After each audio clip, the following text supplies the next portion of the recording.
আমরা আশা করি এই রায়ের পরে বাংলাদেশে সঠিক নির্বাচনের মাধ্যমে প্রাণবন্ত সংসদ গঠিত হবে।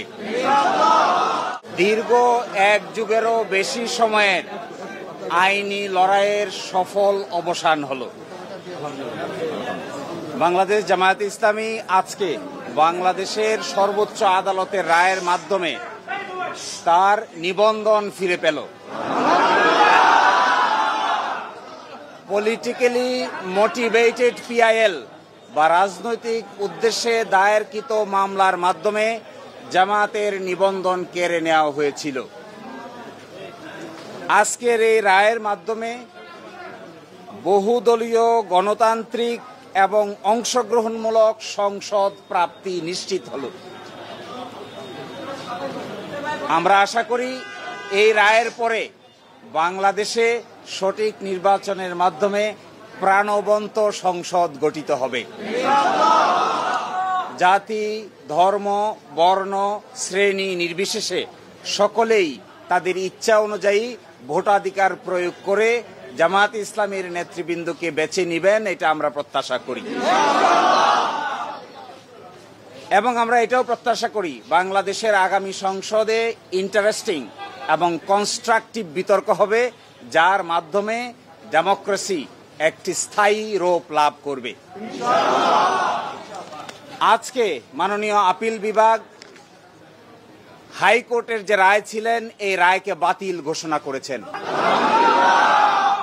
এবং ইলেকশন কমিশনকে নির্দেশনা দিয়েছেন বাংলাদেশ জামায়াতে ইসলামীর রেজিস্ট্রেশন এবং অন্য যে সকল ইস্যু ইলেকশন কমিশনের সামনে আছে বা আসবে সেগুলো যেন দ্রুতই নিষ্পত্তি করেন।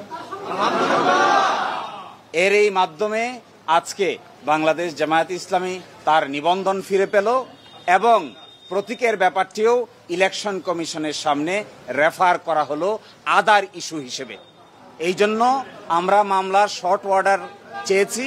আমরা আশা করি আগামীকালকের মধ্যেই মামলার সংক্ষিপ্ত আদেশ আমরা হাতে পাব। এই সংক্ষিপ্ত আদেশ আমরা ইলেকশন কমিশনের কাছে অ্যাপ্রোচ করব। বাকিটা ইলেকশন কমিশন আইন অনুযায়ী অতি দ্রুত জামাতের নিবন্ধন এবং জামাতের প্রতীক বুঝিয়ে দিবেন, এটা আমরা প্রত্যাশা করি।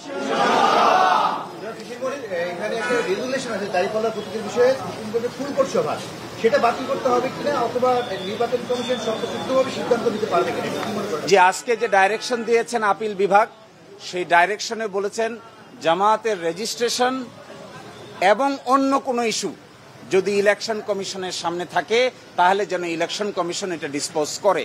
এই অন্য ইস্যু বলতে আমরা বোঝাচ্ছি এটি হলো প্রতীক সংক্রান্ত ইস্যু। আমরা আশা করি ইলেকশন কমিশন নিবন্ধনের ইস্যু নিষ্পত্তি করবেন, একই সাথে অন্য ইস্যু হিসেবে দাঁড়িপাল্লা প্রতীকের ব্যাপারটিও নিষ্পত্তি করবেন।